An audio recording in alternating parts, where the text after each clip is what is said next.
Hey, this is a reading of Ignite Mind's updated COVID-19 hygiene procedures.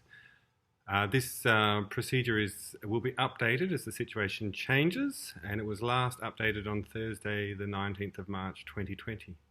Important, if you or your partner has lost income as a consequence of the COVID-19 pandemic and you are suffering financial hardship, you will be eligible for a 13-week grant to cover the cost of childcare. Please call the office on 9036 1504 to discuss your situation, and we'll be able to make an application on your behalf. This grant is really important because you will recover from COVID-19. You will need to look for alternative work, you will need childcare, and your educator's viability is at stake.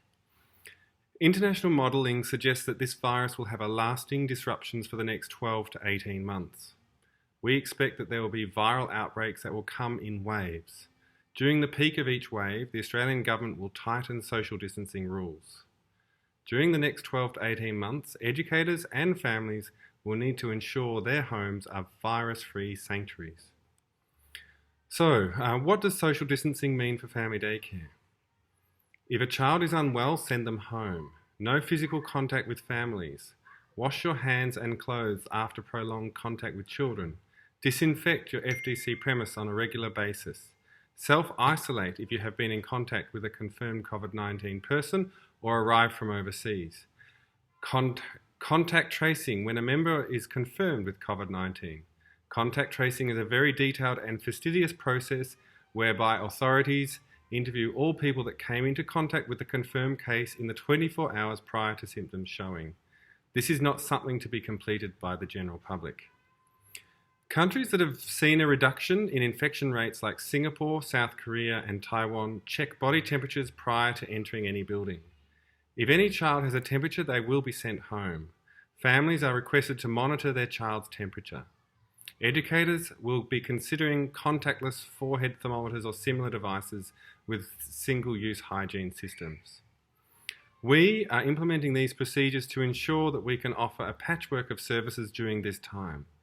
If an FDC centre is closed due to infection, we want to be in a position to offer alternative education to families who have medical clearance. Our FDC centres will only remain open if we adapt our hygiene procedures to ensure that our homes remain virus-free sanctuaries. We are all in this together, parents, educators and children. Let's look out for each other. If you are still unsure how the virus is spreading, you can watch this video from the World Health Organization. Please see the link included in the text below.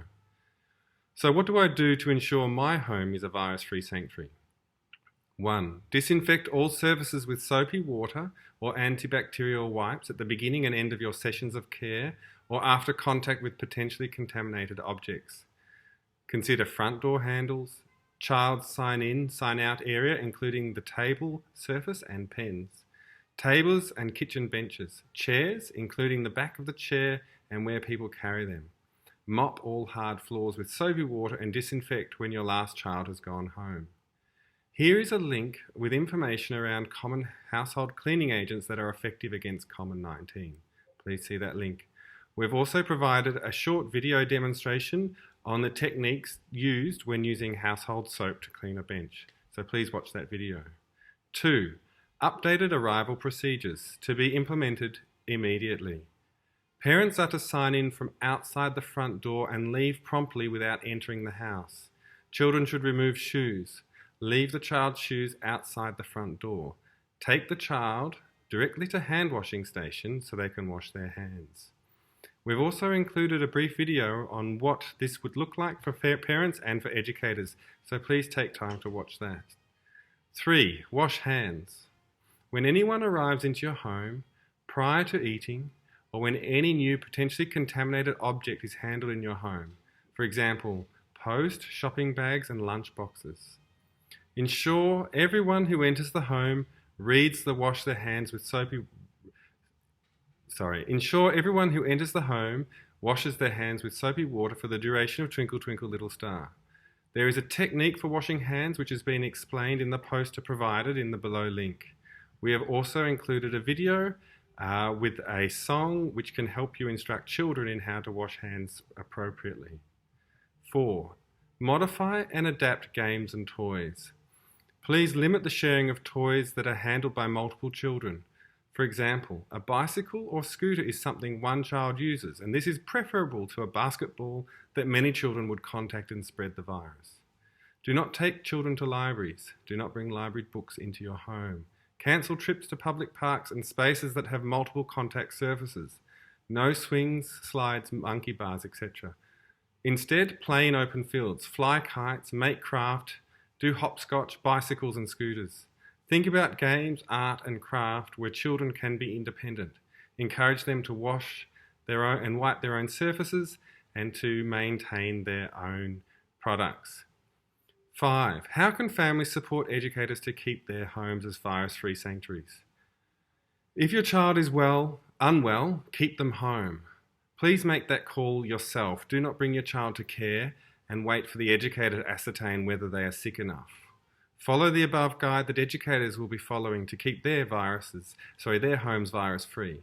Keep toys at home. Do not bring your toys to your educator's home. Keep a change of clothes in a plastic bag in your child's bag. Make sure you are providing your educator with your child's drinking bottle with their name clearly printed on it. And follow the Department of Health guidelines on self-isolation and travel restrictions. Thank you.